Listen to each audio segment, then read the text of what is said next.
Okay, we are live. Welcome everyone to this festive stream. Thank you so much, Damon Garcia, for being here. For anyone who does not know who Damon is, he is actually, I should have asked your pronouns before we started streaming. So you go He, him. He, him. Okay.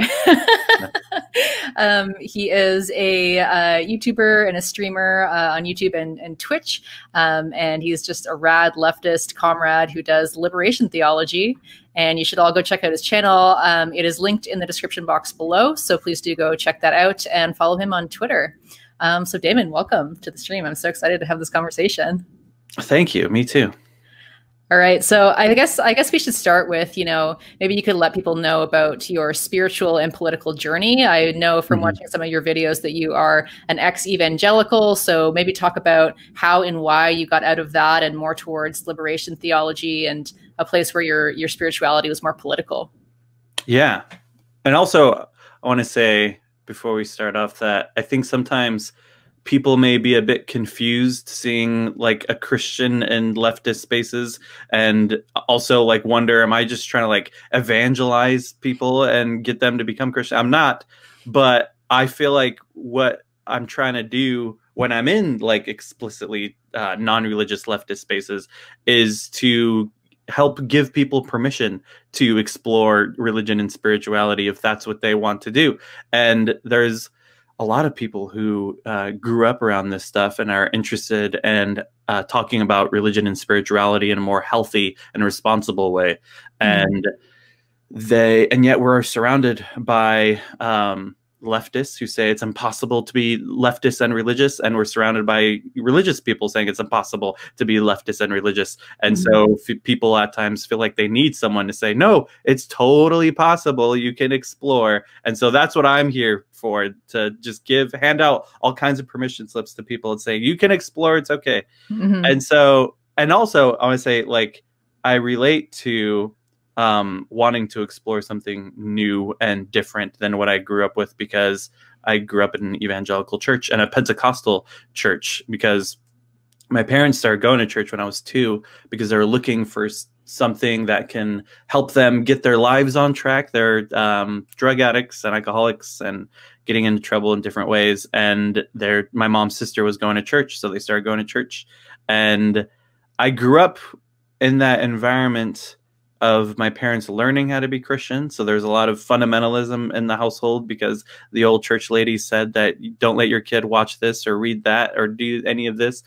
And over time, my parents were able to develop their own faith. But when I was 18, felt like I was called into ministry. And so I started really reading and researching theology and church history and religious studies and philosophy. And because I felt like if I'm going to actually teach this stuff, I should know what I'm talking about. I'd have a responsibility to. And so but as I did more and more of that, I disagreed more and more with evangelical theology, especially like realizing how a lot of evangelical theology I was raised with was taught to me as this is how Christians have always believed. And then as I studied it, realized, oh, we could find start dates for each of these doctrines. And for evangelicalism, a lot of it is within the last 200 years. And then realizing, oh, but there's all kinds of other kinds of Christians and the larger global historic Christian tradition that didn't see things this way. And so over time, just felt like, okay, I can no longer call myself an evangelical, but I'll try to make it work in this church. So I was a youth and young adults minister for a while, trying really hard to make it work. And then eventually I just couldn't. I was about to get my pastoral license through the denomination I was in. And that would have ended with an interview where they would have asked me questions and I would have had to answer correctly to their theology questions, and I couldn't do it. And so I left, and that was in August 2017 that I left, and I was finally able to be honest about what I believe. And so I just further explored that. But a couple years before I left, I found liberation theology as I was researching different Christian perspectives. And liberation theology started in the 1960s in Latin America during Vatican II. And in Vatican II, all these councils of bishops all over the world had these meetings to discuss how can they make changes to the way that they do church in response to their context. For a lot of countries, their context was modern pluralism. And so they're asking, how can we respond to pluralism? In Latin America, their context was severe poverty and underdevelopment. So that's what they're asking about their context. And they said God has a preferential option for the poor. I mean, God prefers to opt for the poor, chooses the poor first and foremost, and therefore the church should have a preferential option for the poor, on the side of the poor. And they read the Bible this way. They interpreted theology this way. So the simplest definition I have for liberation theology is the interpretation of theology from the perspective of the poor and oppressed. And so, and also in the air was a lot of, was revolution in Latin America and Marxist guerrilla fighters that were at times working with Catholic priests. And there's some priests that chose to also join that lifestyle. And so it was all mixed together, and therefore liberation theology got mixed in with the Catholic Church's anti-communism. And so a lot of Pope John Paul II excommunicated a lot of liberation theologians and demonized it. And then so there's a lot of within the larger Christian tradition, people may have either never heard of liberation theology because people didn't want people to know about liberation theology, or they heard about it and they just think, oh, but I know somebody told me that was total heresy. And so they never really looked into it. But for me, I felt like it totally revitalized my faith because it made the whole Christian story make sense, and it made the whole Bible make way more sense, because the whole Bible is also written from the perspective of the poor and the oppressed by this tribe that's under the boot of the empire after empire after empire after empire. And by the time we get to Jesus, it's the Roman Empire. And so I find all that really fascinating. And that's also finally what led me to leftist politics and to Marxist ways of seeing things. I was in a sociology class and we were talking about social conflict theory, and I was reading it and all of history, the history of class struggle, and I was like, I've heard this before, but just in theological terms through liberation theology. So when I first heard that, I was like, well, this is true. And I just kept it like just in my pocket for a while, that I know Marx is right. I don't know what else Marx said or what he was about, but I know he was obviously right. And then over time, I just researched more, and then I was like, oh yeah, this is really right. And so, and then it helped me also be able to understand religion and culture a lot better too, from a materialist lens. And so today I still talk about Christianity, but just from a leftist perspective, and I try to help people, leftists, explore religion and spirituality, but also Christians be able to push them further left and to really orient their spirituality toward liberation. Yeah, absolutely. I guess, are there other ways that you see your spirituality being political, or is it mostly around, Christianity being something that is predominantly meant for, the poor and the oppressed and things like that? Yeah, I think that's part of it. And then also I've realized that as I've been away from the evangelical church, I've slowly realized bad things that I overlooked and and I'm surprised that I put up with for so long, but also good things that have always stuck with me. And there was always this idea of like, we have to help people in need. That's like obvious. If we want to follow Jesus, we help people in need. And that's what it means to be a Christian. But I think in so many of those conservative Christian contexts, helping people in need was just limited to charity and charity programs. And especially during Christmas time, like during Christmas, make sure you volunteer at the soup kitchen, or during Thanksgiving, volunteer at the soup kitchen, and then you never do again. And then you never think it or talk about it again. And then, but I think that stuck with me, that's obviously what needs to be done. But then I think discovering like socialist stuff, realizing that, oh, what we should be doing is also changing our entire system so that it doesn't create so many people who need help. And so that for me is what I wish so many Christians would think that fully through. If we really think we need to help people in need, then let's structure the system differently so that it doesn't create so many people in need. Yeah, so that's how I see it too. Well, do you think that, you know, the reason that that kind of thinking exists, like I know there's a lot talked about in terms of like the Protestant work ethic and how that feeds into capitalism. Like, do you see that as being something that makes it so that a lot of Christians don't actually think that way about social change and tend to focus more on charity? Yeah, it's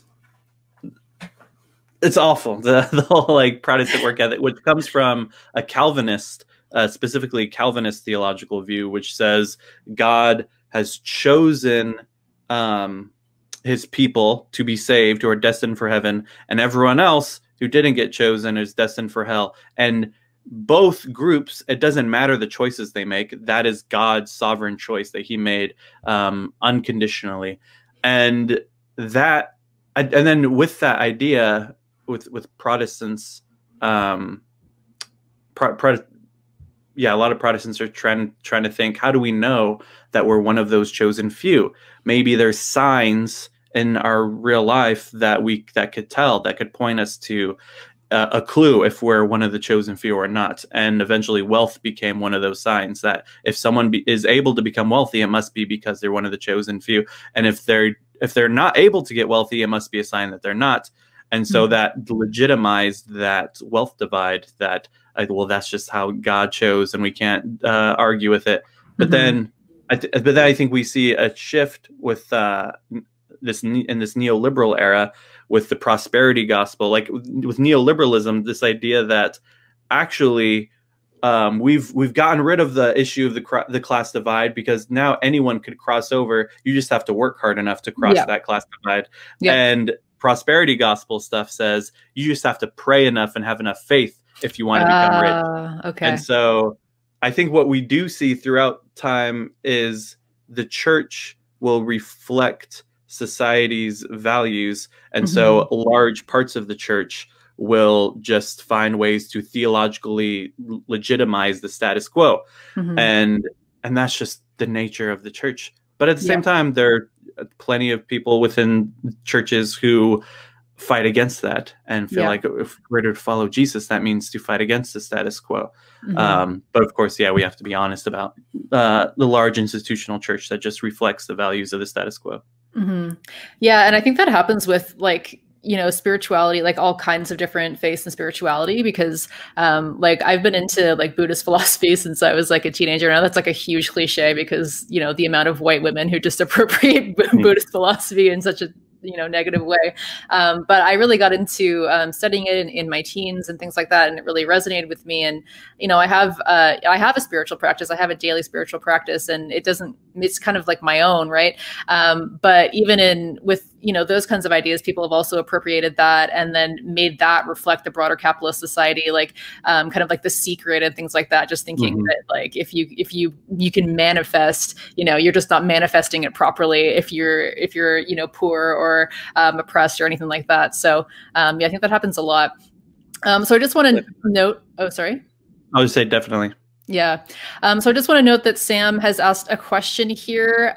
Maybe we can just, I don't know if you want to answer it now. I'll just ask that everyone save your questions until the end, because we have you know, a bunch of other stuff that we want to talk about. And then at the end, we'll address questions, but I don't know if you want to address this quickly before we move on.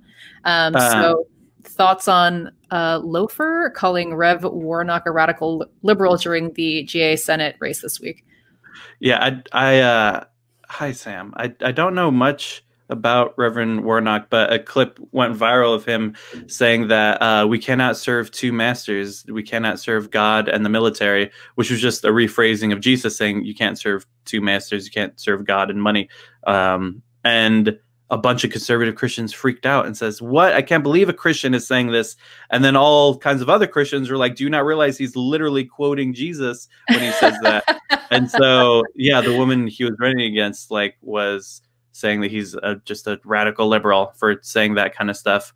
But yeah, and then everyone made fun of her because she just kept saying it over and over, and she clearly didn't know what it meant. But there's a lot of fear mongering, and it's hilarious when people are fear mongering ideas that were directly said by Jesus, and then they go around saying we need to be a more Christian nation. It just doesn't make sense and just completely reveals their hypocrisy. Yeah. Yeah. So back to, I guess, our discussion. I was wondering how you respond to, I guess, some of the more, hardcore Marxists who say that in, a socialist society and a communist society, we need to abolish all religion or spirituality because, organized religion is another source of power or things like that. I guess, what is your take on that? Yeah, I think the people who say that religion will just wither away as capitalism withers away are giving capitalism too much credit. And I think what we see, like I said, religion will reflect the values of the society that it's in. And so I also think back to the transition from feudalism to capitalism. A lot of people thought that religion would wither away then because the people would no longer have a monarch who required a state religion under a liberal democracy. And that didn't happen. And instead, what happened was, specifically with Christianity, Christianity entered into a phase of religious experimentation and had all kinds of various groups, which reflected like the new democratic ideal. There wasn't just one singular Church of England or one singular Vatican. It split into all kinds of denominations and that governed themselves. And so I think the same would happen where in a socialist society or a communist society, religion would go through a phase of religious experimentation, all types of religion, and it would look different and reflect its new society. But religion as we know it under capitalism and the way it's commodified under capitalism, that definitely will wither away. And so a lot of our religious institutions will definitely end, but people being religious will not end. It will just look differently. And that's the nature of religion over thousands and thousands of years. It's always constantly adapting with times. Yeah. And I also think that, everyone has material needs, obviously, but you also have more than just material needs, right? Like our lives are so much more than just, having shelter and eating food, right? Like the way that we interpret everything around us, even our own internal world, like how we relate to ourselves and our thoughts and our emotions and things like that, is so much more rich than just the material, right? So I think that, I've been open about this as well, that I think actually in order to get where we need to go, we need to do the kind of like internal spiritual work as well as the external material work, in order to be able to, dialectically bring this new world into existence. And I think that trying to, gloss over one part of that is actually kind of reductionist. So I want to shout out Catherine. Actually, she made a great video kind of talking about this and the different ways that people can be spiritual and how that can really actually inform your politics, which I think for many of us, it actually does, right? Yeah, definitely. And I want to say too that I think there's a power in the way that all forms of religion anoint things as holy, objects as holy, people as holy, days as holy, spaces as holy. I think, and you could even see religion in general as collective value attribution. It's all about attributing a special kind of value that the entire community agrees on. And I think that there's a power to that because it will contradict what our larger government is saying is giving value and the way that they're giving value and what they say the value is. To be able to say, our government says that we are here to consume and to produce, and that is our purpose, and that is where our value comes from. And then to say, actually, I have a larger, deeper value that has nothing to do with that. That has to do with my faith, that has to do with who I am as a person, my identity, that goes beyond that, given by the religious community. And so that has proven to be powerful because it helps people to question how their government defines them. religion has served that purpose constantly. But because of how powerful that is, of course, we've had nations and rulers use religion to do the exact opposite, to say, this is how we see you, this is how we categorize you in our society, and God does too. Yeah. And I know you like God, so that's how God does too. And Yeah. but then in reality, and then you have people fighting against that, always saying, actually, God says the opposite of what you are all trying to say and lie about. And so that's why we see with Christianity, the way that it's been used to colonize, at the same time, you had people saying the opposite, saying, okay, you use the Bible to colonize us and to enslave us and to oppress us and marginalize us. And then we actually read the Bible and we realized you're the baddies. And we realized, wait a second, this whole thing starts off with liberating people from slavery.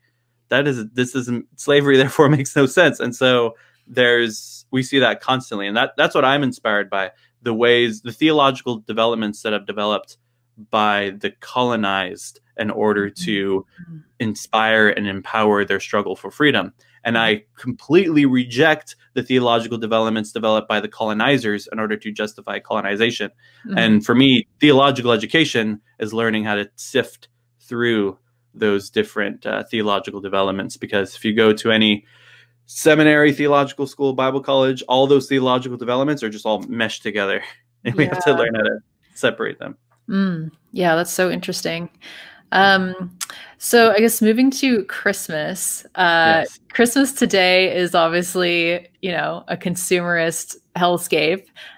Even the idea of Santa, like the story of Santa and the elves is really like funny and interesting.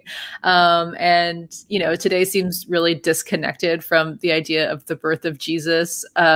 So I guess take us back to the roots. What are the roots of this tradition, and were they really radical? Yeah, like I said before, the ability to anoint days and spaces as holy, I think, is important, and that holy days is holiday.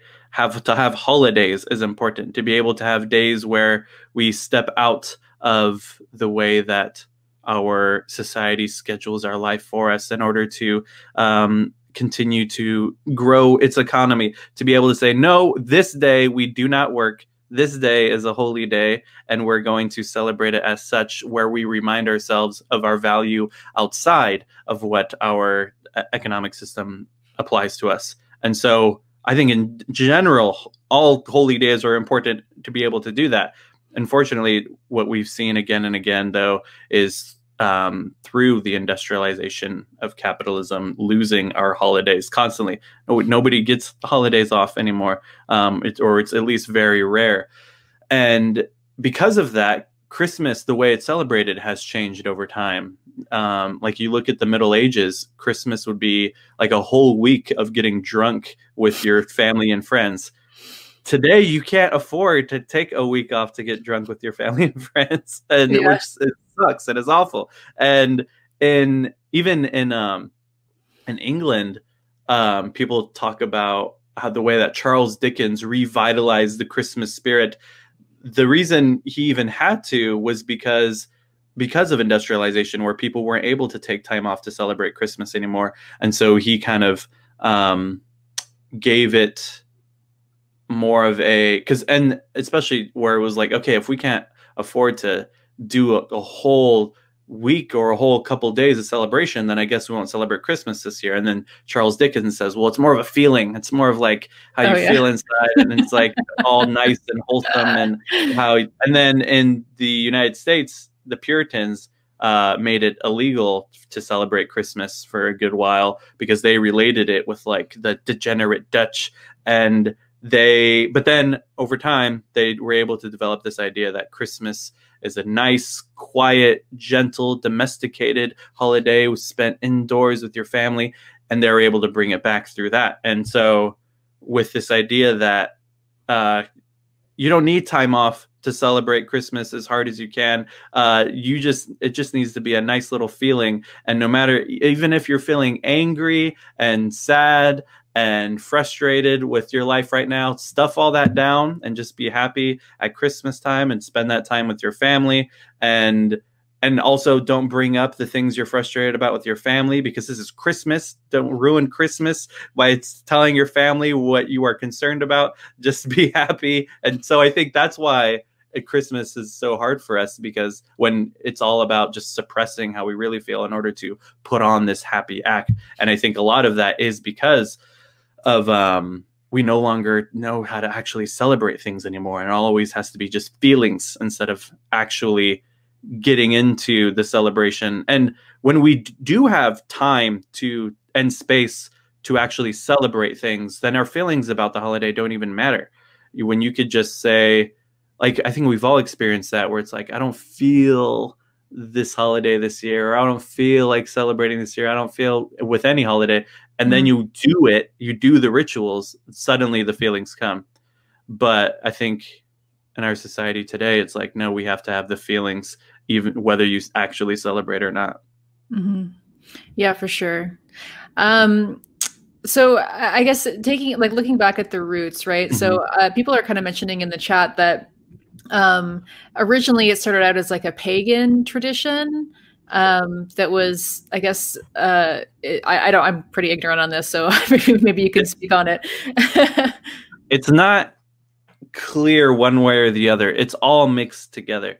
And I think we could say, I think it's difficult to say that Christians stole all the rituals from pagan festivals. But I think we can 100% say Christians were, we can fault Christians for colonization, but through the process of colonization, cultures got mixed together. And so, well, I think a lot of religions like take from one another and whatever, right? Yeah. Like it could just be like an evolution instead of just like a stealing. But I kind of curious about that, like how, like what it grew out of, and like what it was meant to celebrate initially. Yeah. So I think as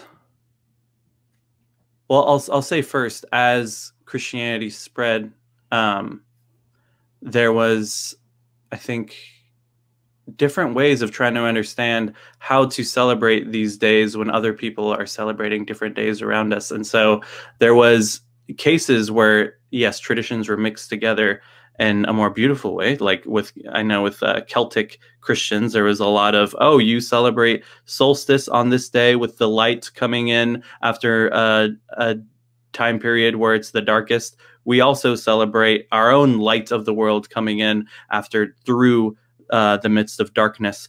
And then there's other cases where it's just complete violent colonization, where they completely stole people's land and people's culture and built churches next to the trees that pagans worshipped at in order to get them to stop there. And that needs to be called out, absolutely. But it's complex at the same time. But I will say that what I get excited about is looking at the way that these stories were first told, the Christmas story, the birth story, and the like looking at, for example, talking about a Messiah. A Messiah was talked about because within the Jewish tradition, to, like I said earlier at the beginning, with the Bible being written by this tribe of Israel oppressed by empire after empire after empire. And then, I mean, just real quick, the whole narrative of the Hebrew Bible is freed from slavery, and then taken to the promised land, given instructions for how to live and maintain justice. They say, actually, we want a king. And God's like, no, trust me, you don't want a king. It's like, actually, we want to be like the other nations. Fine, here's a king. Then many years of war and bloodshed. Then they're taken over by Babylon. And now they're crying out again, free us again, like you freed us from slavery in Egypt.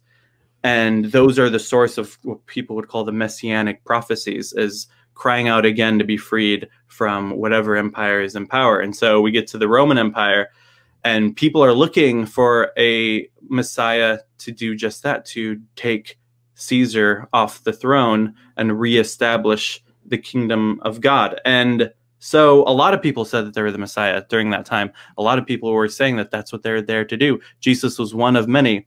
But anyone who claimed to be the Messiah was put on a cross.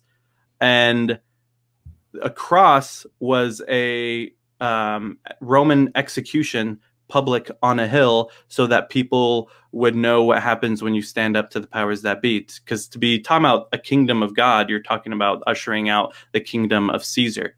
And so after Jesus' death, the Christians claim that they still experience Jesus. And they say that, and then they start telling others about this Jesus. And then they start to write these stories down. And the first gospel written, Mark, doesn't mention the birth story at all. It just skips right over. Jesus appears on the scene and gets baptized. Matthew is the next one written, has a birth story. Luke has a birth story, but they're different from one another, very different from one another. Then John also skips the birth story. Paul's letters in the New Testament was written way before the Gospels. He also doesn't include a birth story. And so what we see is the birth stories were a later addition to the Christian tradition, and their purpose is to give, I think, like what John Dominic Crossan, historical Jesus scholar, called an overture to the meaning of their gospel before they actually give it.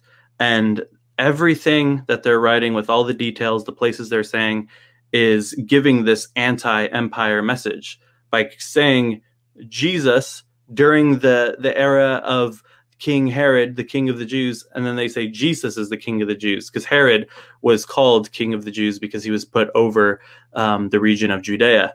And then they say, actually, Jesus is the king of the Jews. And then they call him the Son of God. Caesar was called the Son of God before Jesus was ever called the Son of God. Caesar was also called the Savior of the world, bringing a universal reign of peace and prosperity. There's coins that said there's no other name under heaven by which one could be saved than that of Caesar. And they would celebrate Caesar's birthday. And it was like completely, there was a whole Roman imperial cult around Caesar in order to justify his military conquest, because the way that Caesar brought peace to the world was through military conquest. And if you challenged Caesar's reign of peace, then you were put on a cross. And so for the first Christians to say, actually, we believe this Jesus is the Son of God, the Savior of the world, and bringing universal reign of peace and prosperity, everything they said was directly subversive of the message of the Roman Empire, and they were put on crosses too. And then when we think about what they did with the message, was start these alternative communities where they shared all property. They made sure everyone's needs were taken care of. They had these big, what they called love feasts, where anyone that came were fed, and the people who didn't have food at home were put to the front of the line to be fed. And they would go around and make sure, okay, who needs a place to stay, who needs resources, who needs to be taken care of if you're sick. And if you were to go to one of these meetings, you would be compelled to answer that question, who is making a better world here, Jesus or Caesar? And you may be compelled to say Jesus. And so I think what we see through those radical birth stories is an alternative message than the one that Caesar is preaching. And what I think was especially powerful about that is this idea that I think would have inspired and empowered people was that any earthly ruler we see on here that oppresses us, their reign will not last forever. It is doomed to fall. It is destined to fall. No rule or reign lasts forever. No matter what we see throughout history, empire after empire after empire, they always fall. And so we see throughout the New Testament this idea that there is a larger reign at play here, and for them it would be the kingdom of God, which was about justice and liberation and complete egalitarianism. And you saw that in the way that they lived these communities out. And so I think that's empowering to people who are facing oppression under their government, because to say that you may be experiencing judgment by the powers that be, but we say that there is actually a larger force who will judge even those that judge you, I think gets people to question the power structures at play instead of just buying into it as like exactly how it should be and how it will be forever. So it's like the symbol of Jesus is like, it's like the vanguard against the, the Roman Empire, right? Like Maybe.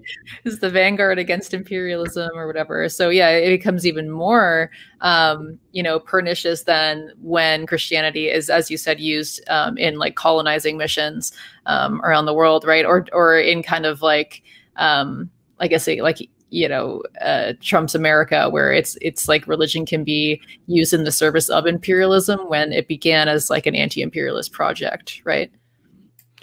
Yeah. So yeah, some people would say that that's the tragedy, is that eventually Constantine, Roman Emperor Constantine, adopts Christianity and makes the Roman state Christian. And so that is tragic. I also think that's very tragic. But I think throughout Christian history, when we see that happen, there are large groups of Christians who reject that move. And so we see shortly after that, the Saint Benedict of Nursia went out into the desert and took other Christians, and they started a monastic order committed to prayer and work and serving the poor, and said, this is actually Christianity, what's going on here now, not what's going on in the churches now that people just go just so they could look good for Constantine. And so I think throughout Christian history, in the midst of imperialist Christianity and colonizer Christianity, that is all something that also plenty of Christians have fought against and said, this isn't actually what we signed up for. And if we look at our radical roots, we should be fighting against this.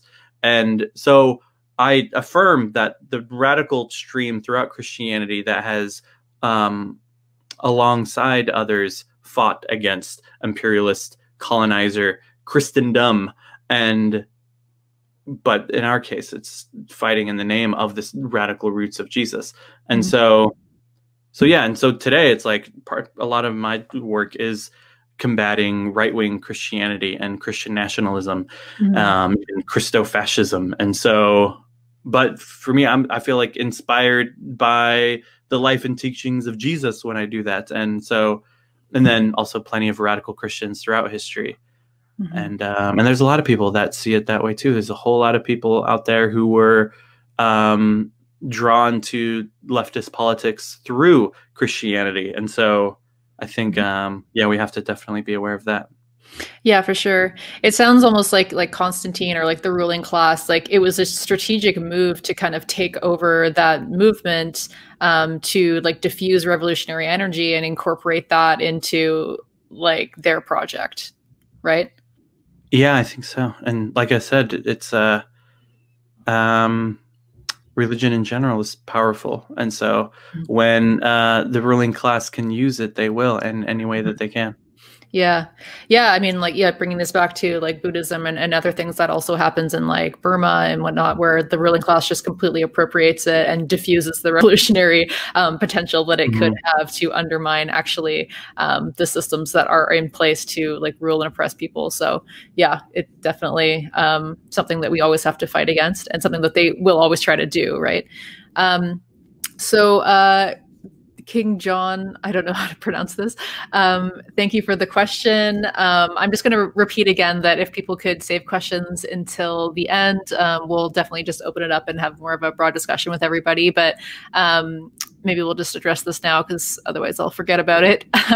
So they say conservative Christians always take from Paul's letters while they often ignore passages like Ezekiel, who calls for literal revolutionary violence. I don't know if you want to give some context for that or speak on it.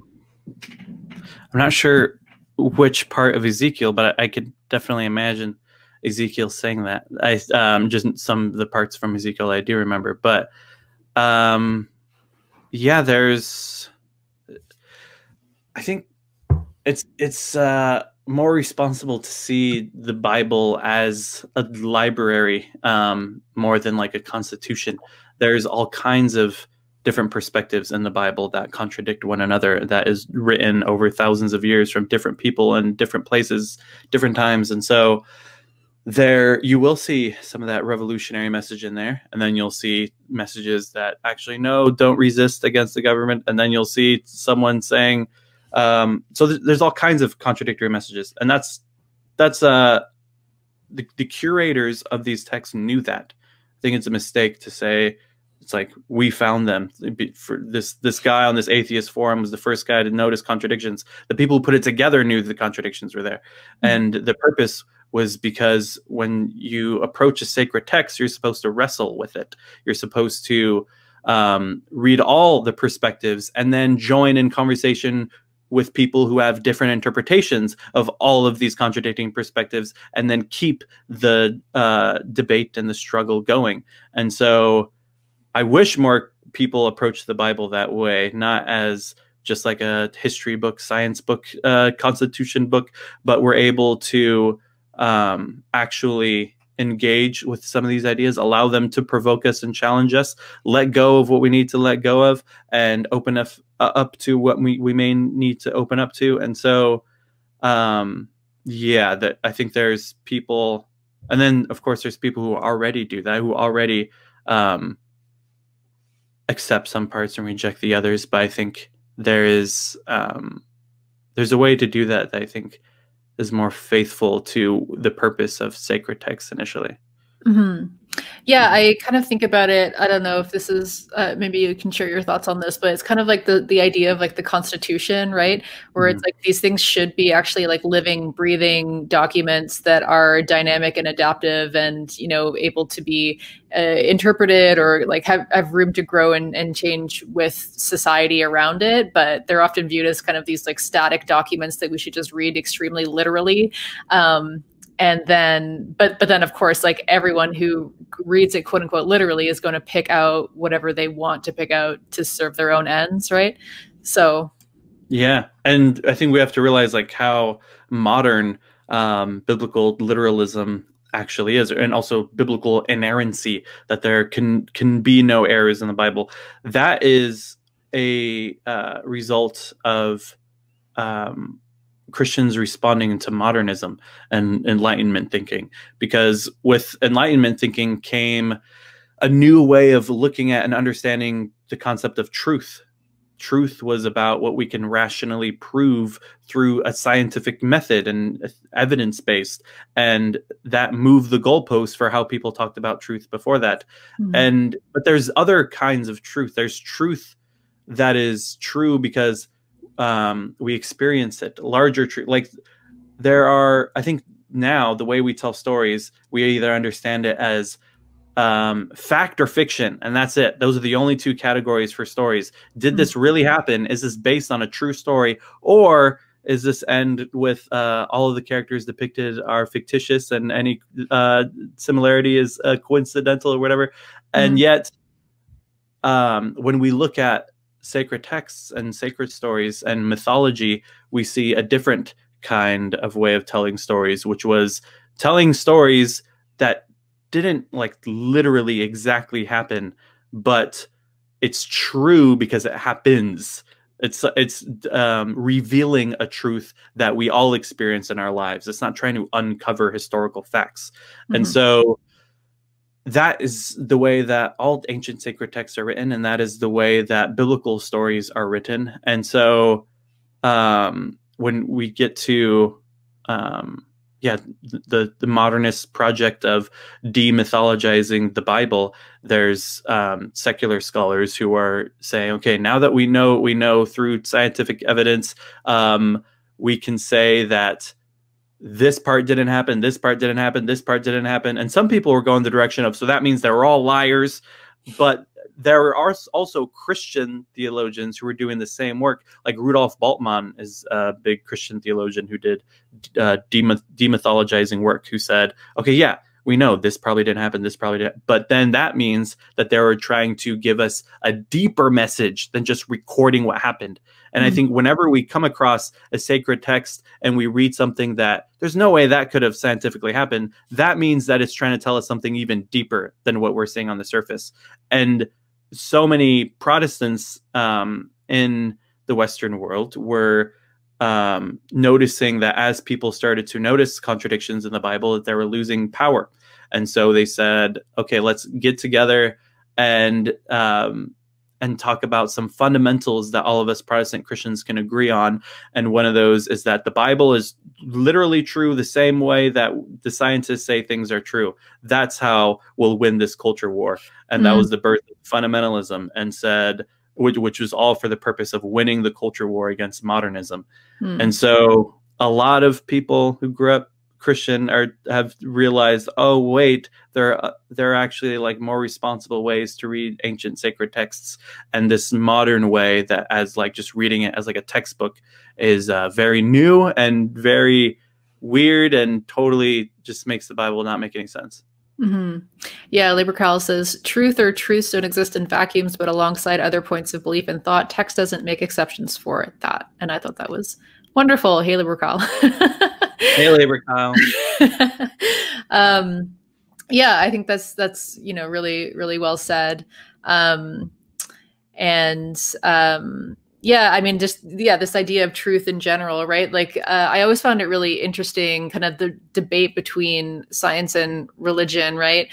Because it's like, there are certain things like, I don't know, evolution or things like that, that can be scientifically shown to have happened or whatnot. But science doesn't actually have the tools to prove whether or not there are, larger forces or like godlike forces or like universal consciousness or whatever you believe in, like, nature, whatever you feel is God to you, you know what I mean?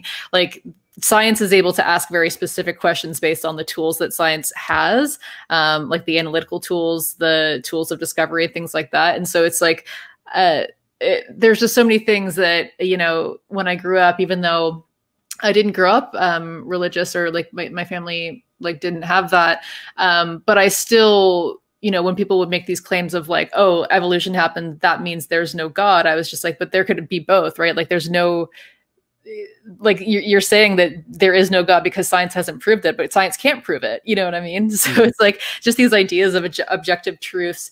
And then for me, I agree, like, I was always very like connected to nature and the earth and things like that. And like, when I go out alone, I usually go out alone camping and just kind of like sit under the stars and stuff. And like, there's these connections that you can feel that like, there's truth there, right? Like, there's truth in that humility, there's truth in that connection, there's truth in this connecting to things that are bigger than yourself, that can't be captured, right? Like, that you have to tell that through story and through just relating to other people who might have had similar experiences that can share that experience, right? Like, there's no way of actually scientifically proving that you felt that, because it's a feeling, right?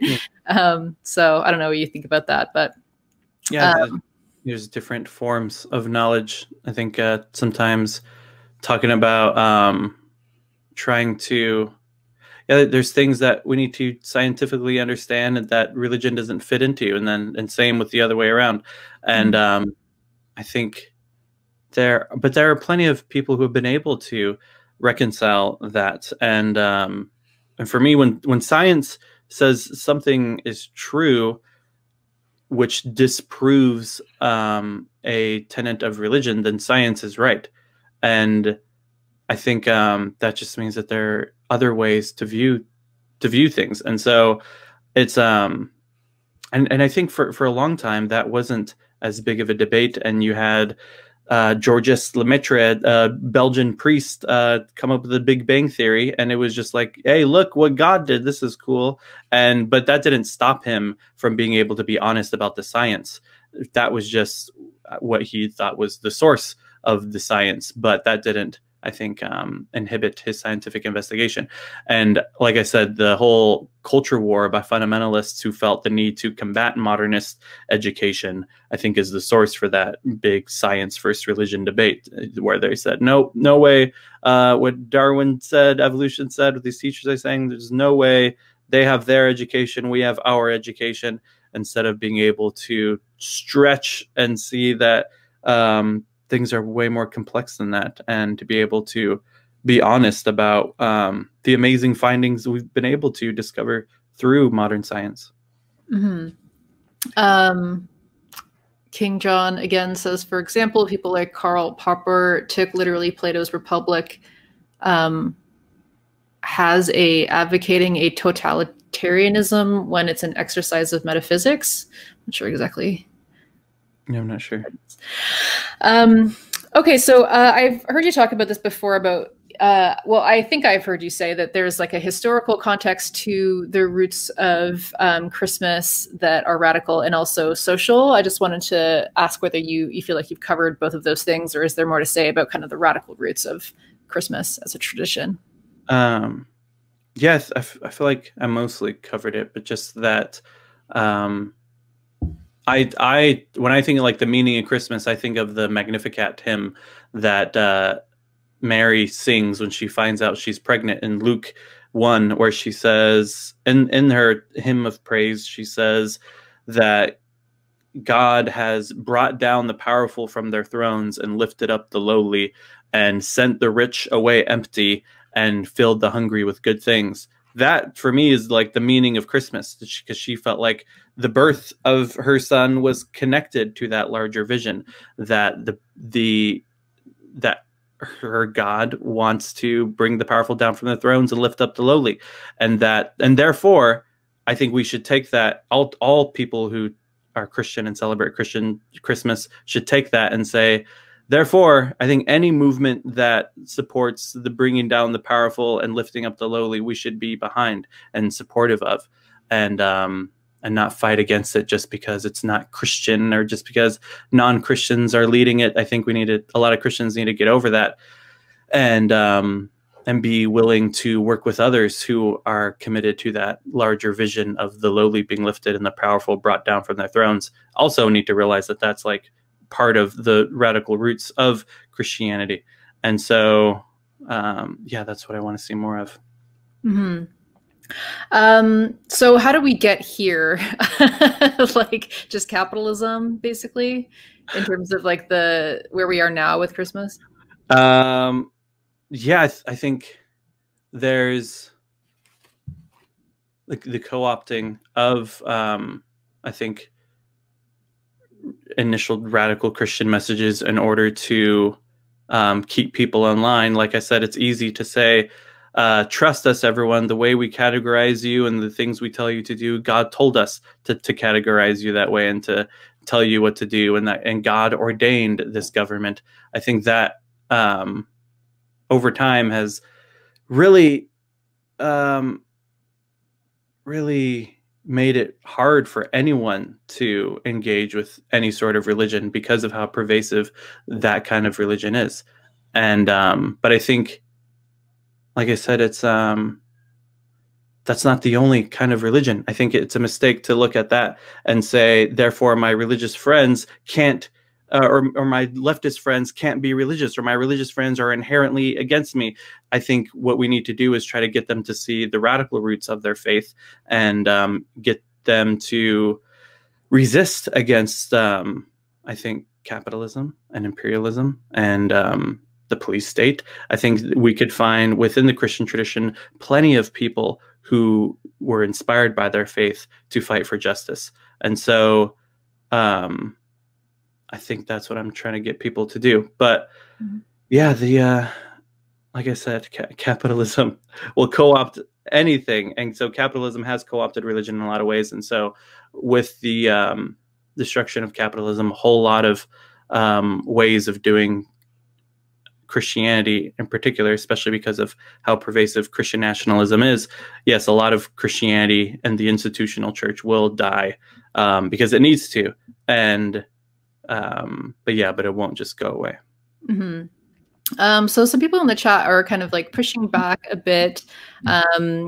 Izzy Bear says that Jesus had no Christmas traditions. Christmas wasn't a thing there, and his birthday was in December. Christianity took other culture celebrations and made a holiday for colonizing. I guess, how would you respond to that? Yeah, the Christmas wasn't celebrated. I mean, the earliest record we have of Christmas being celebrated is in the 300s. I forget exactly when, but Yeah, Jesus would have celebrated Hanukkah. Jesus was Jewish from birth to death, and so were his disciples. But I think over time, as a they developed a unique faction within Judaism, and then over time, it just became more and more distinguished into its own religious tradition. But Christianity took other cultures. Holiday for colonizing. That's part of it, but not for everyone that has ever celebrated Christmas. And I think Christians need to be honest about the ways that Christianity has been used to colonize, and absolutely resist against that and try to get rid of any colonizing ideology within their theology and really exorcise that out of their theology and faith. But I think we have to recognize that colonization happens when, like, as a result of nation states trying to gain more power over others and do imperialism in the world, and they will use anything to legitimize that. And we've seen again and again and again nations use Christianity to legitimize their colonization. But I think it would be a mistake to say if Christianity didn't exist, then colonization wouldn't have happened. Mm-hmm. Christianity was just what they used to legitimize it. Yeah, I think that's true too. Yeah. So let's talk about historical Jesus. Yeah. So, you hear a lot that Jesus was a socialist, but then when I was kind of looking a few things up to have you on stream, I came across all these images from libertarian Christians who were basically saying that, no, there's no way Jesus was a socialist because, taxing people and confiscating things is what socialism is, right? And Jesus didn't want that. So I guess what's your take on historical Jesus and, was he a socialist? Well, first of all, yeah, he wasn't a socialist, but that's only because socialism didn't exist yet. And yet, I think I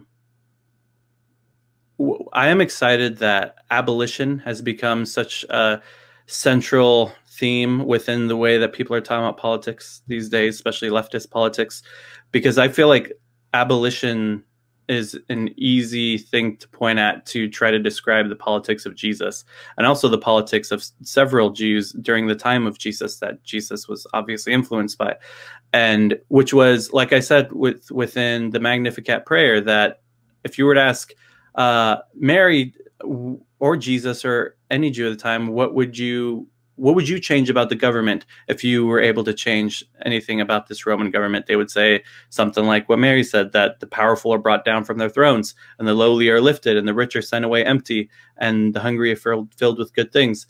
And so I think Jesus and his followers would have seen their politics as absolutely the destruction of the Roman Empire. That this is, I mean, you had some that were saying we need to actively cause that, get to as many people as we can to pull up on the Roman soldiers and do something about it. And then the others are saying that we can't really organize like that, but it will inevitably fall. That is the purpose of this larger story that we are a part of. The Roman Empire will fall. It will be destroyed. It's not going to get better. We can't reform it. And so I would say, yeah, Jesus was more like an abolitionist, or even kind of like a pre-anarchist, but then also what they envisioned after that type of destruction was an egalitarian society. And so I think, and then we see with the first Christians living in these communes where they shared all their property and made sure everyone's needs were taken care of. People like to say that too. The first church was communist.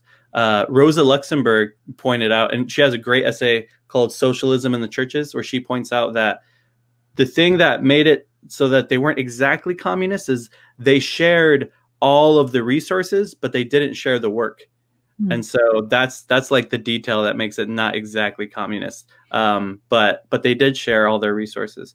And so, yeah, and then I think I find the historical Jesus studies fascinating, because what historical Jesus studies is they look at what we can know about the history of the Roman Empire and what was happening in the first century in that time and in that area, and what were the lives of Jews like in that time and in that area, and then ask, okay, now that we know that, what does that say about this Jesus guy who was a Jew in the first century in that time and in that area?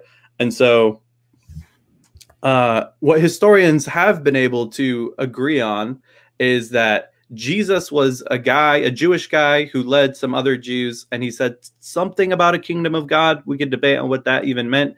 And then he was executed by the Roman government. That's it. That's all we could historically confirm about Jesus. But just that alone, I think, is fascinating because, like I said, to be put on a cross was a political punishment for the crime of sedition. And so to put Jesus on a cross was to also with other people on crosses, because that's what the Roman government did, went town to town and said, with the sword, declare Caesar as Lord.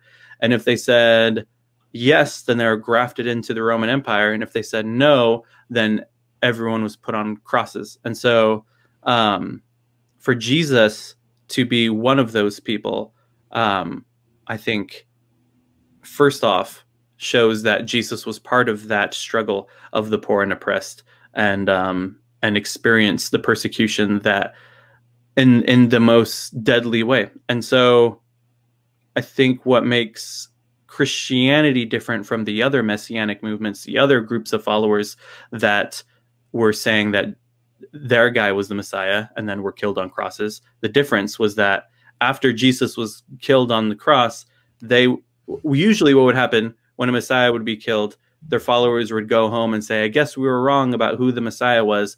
Jesus' followers said, I guess we were wrong about what the Messiah is. And we are actually to be the body of the Messiah, the body of Christ, and live this out through this community. Maybe that was because they saw Jesus again. Maybe it was because they had a spiritual experience of Jesus again.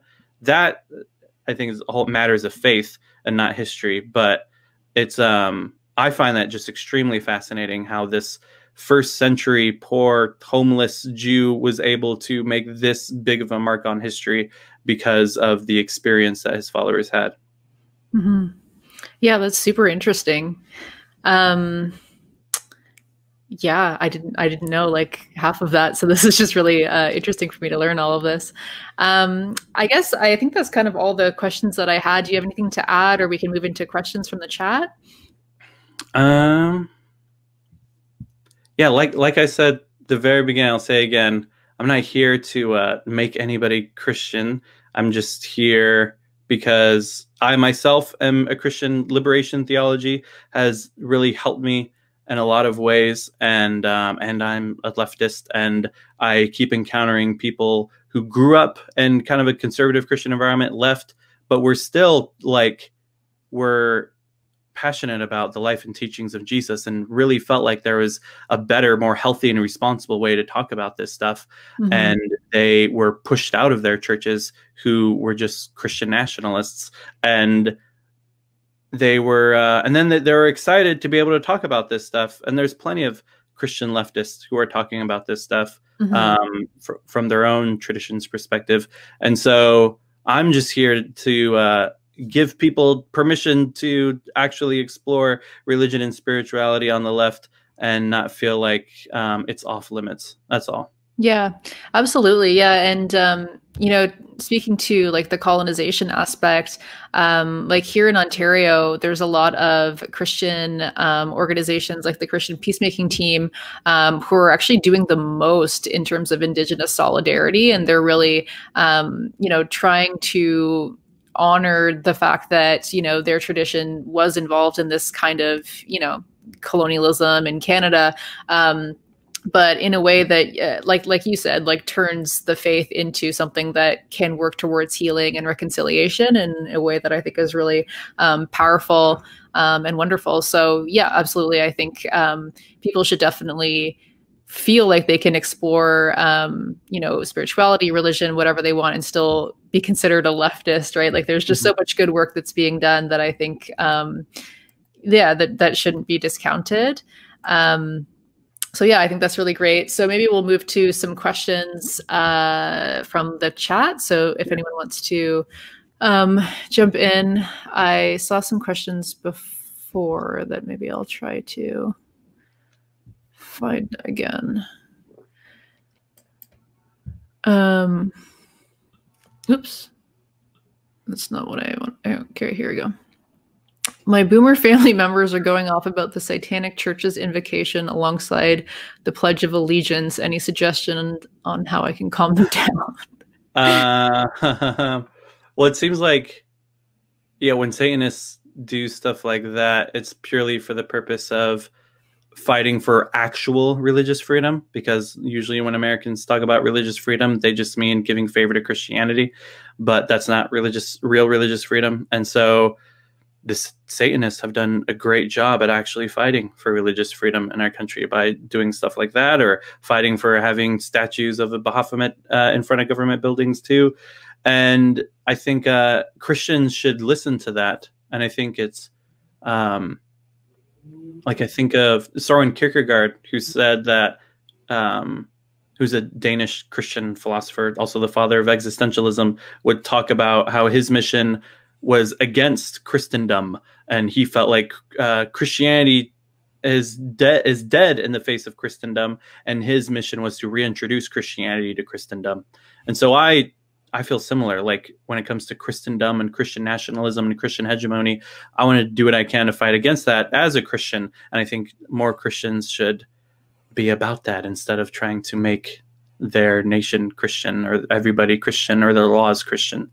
I'll also say real quick, like, I remember talking to Luna Oy, and she like, in the middle of a stream was like, I just want everyone to know Christians are not being persecuted in Vietnam. I don't know why people are saying this, but you could be Christian if you want. It's no big. There's churches around here. It's no big deal. But the thing is, we just don't have any laws that favor Christians. And then I was thinking, like, yeah, I feel like there's probably a lot of Christians out there that only think Christians are persecuted because they can't dominate in Vietnam, which is really messed up and toxic and of Christians to think that way. And so I think, yeah, Christians need to stop thinking that their mission is to dominate everything.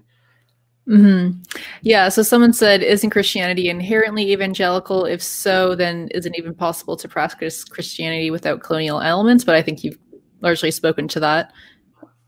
Yeah, I think it is. I think there's a way of being like, this is my tradition, Christianity. I was born in it and raised in it, and this is what I'm a part of. If I was born somewhere else in the world with a different religious family, then I would probably be something else, and that's okay. I could admit that. But this is my tradition, and I would, and I therefore try to find the radical elements of it and live that out. And if other people want to be a part of it, cool. But yeah, I don't want to force anyone to. Yeah, I don't know if people are familiar with Circle A Tattoo, who just changed their name to Sadlord 777. But they also do like liberation theology in a really interesting way. And yeah, they made a video.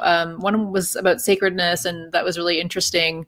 And then another was about like the importance of tradition, and how I felt kind of called out in the in the video, because it was about how a lot of people in the West, like, we don't really, like, whiteness isn't a thing, right? Like, we don't actually really have like tradition or culture or things like that. It's all been homogenized in the service of whiteness. And so a lot of white people, white Western people, will then kind of look to other traditions like Buddhism or indigenous philosophies, which are both things that I have done,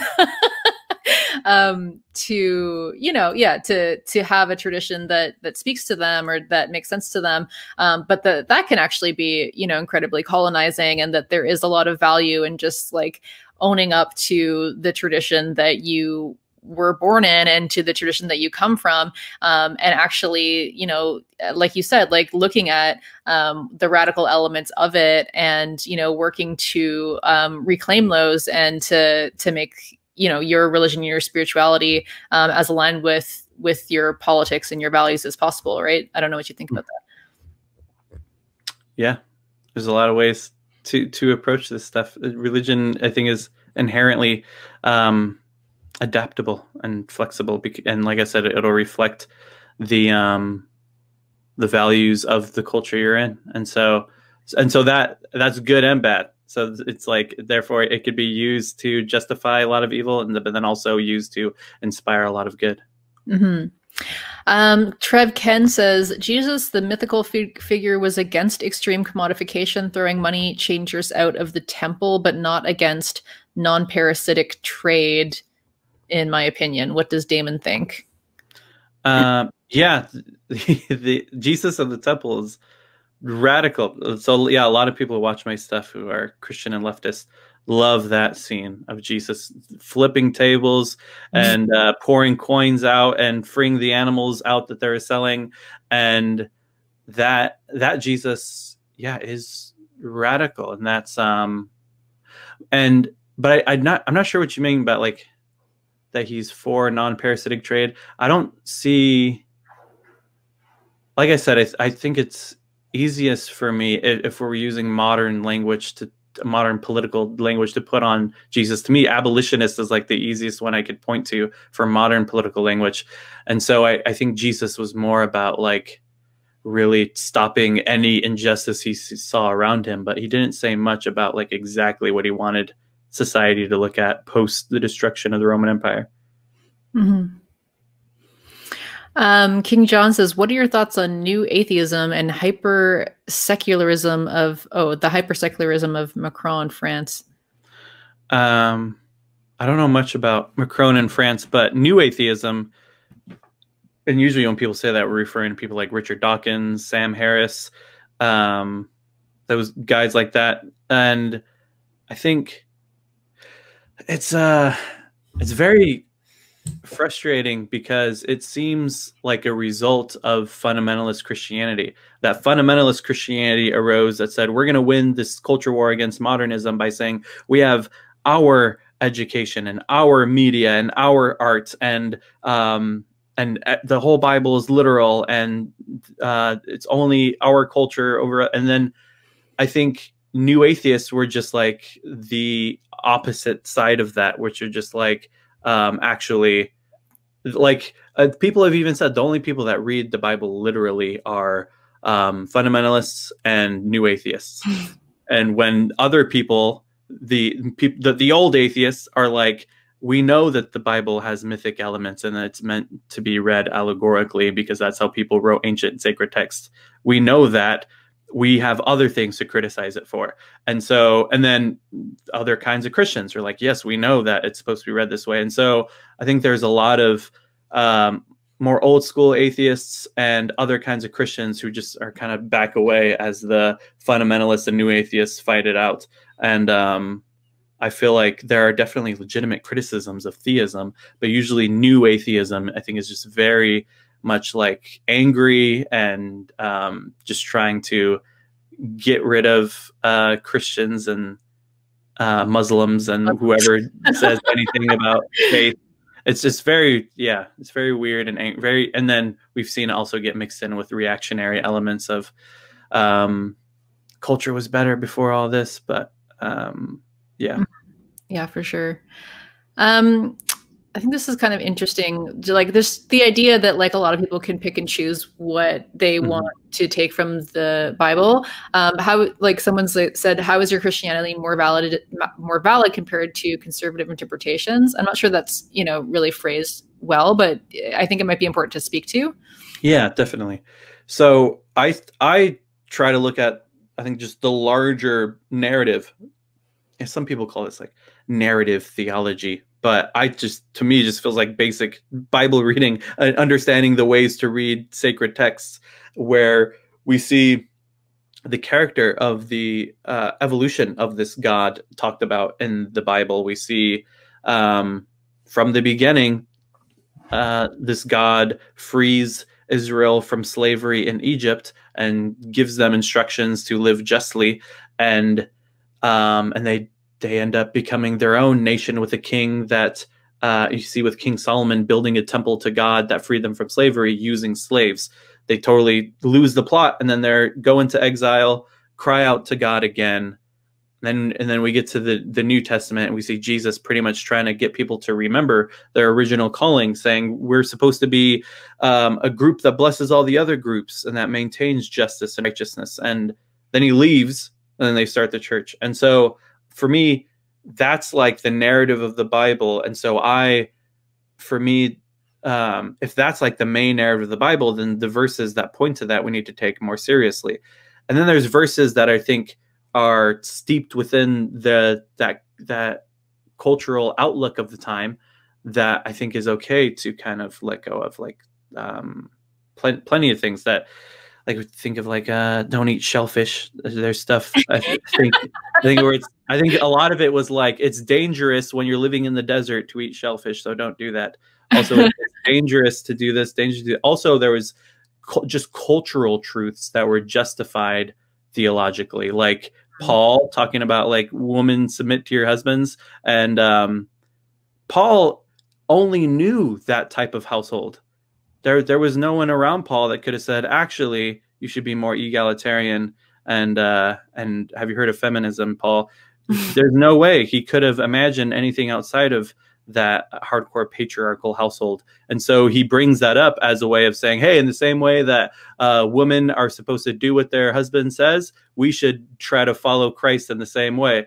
And so it was a terrible analogy, but it's steeped in his culture, and that we got to read him as a man of his culture at the same time. So I think it's like, we have to recognize historical context, and then just look at like, what is the larger meaning and larger message. Bob of the Old Way says, people of European heritage do have indigenous spiritualities of our own that predate Christianity. We just have to unlearn whiteness to explore them, right? And I think that's largely true. And I mean, whiteness just destroys all. So, so people should be able to explore those. Labor Kyle says, how might the theory of the event in Christianity, the Christ event that led to reconstruction of contemporary society, relate to the radicalizing potential of current events, the strike, BLM, etc.? What a question. He's giving me an up to bat here. Wait, we had a whole stream about it. Me and Kyle have talked about this multiple times.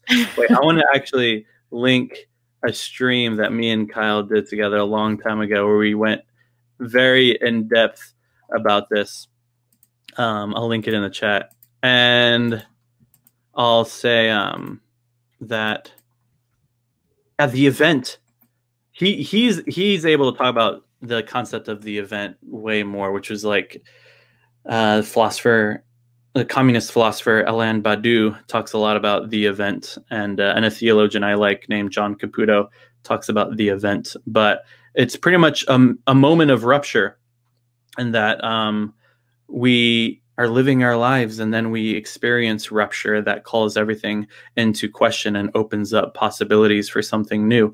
And there are theologian John Caputo talks about how God could be understood as an event, not as a super being in the sky or something that's the ground of being, but as an event, is something that provokes us and that we respond to. And our response to this rupturing is the existence of God. God, for John Caputo, God doesn't exist, God insists. And when we respond to this call that provokes us, this rupture, this event that provides the existence of God, we are the hands and feet of God in the world. And so I think that's like super inspiring and helpful for me, especially because I don't necessarily believe that there's like a being in the sky calling the shots.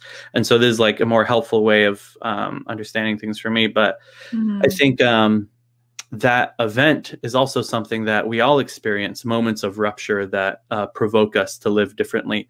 He also talks about, Caputo like compares it with Levinas, talking about ethics through the face of the suffering other. When you could look at the face of the suffering other and you're provoked to do something about that suffering, like that's not a whole moral system of ethics. That's like something within you is ruptured and provokes you, and then you do something about it. And so I think we all experience that, and throughout history, some people have called it God. That's beautiful. Yeah, it's fun. And that event provokes us to get involved in strikes and protests and everything. Everyone's experiencing ruptures like that these days. Yeah. Yeah, beautiful question. Thank you, Labor Kyle. Thoughts on claims of sovereignty and creation of nations via religions like Israel and Iran? Yeah, I don't like religion being I don't like religion being used for that. Yeah, I'm definitely against that. Definitely against the modern state of Israel, absolutely, and free Palestine. And I want to yeah, I like I said, I'm against any sort of religion, and we see especially with Christianity. So especially Christianity, I'm against Christianity being used to justify nationalism and imperialism. Absolutely. Yeah. Someone asked about Satanism.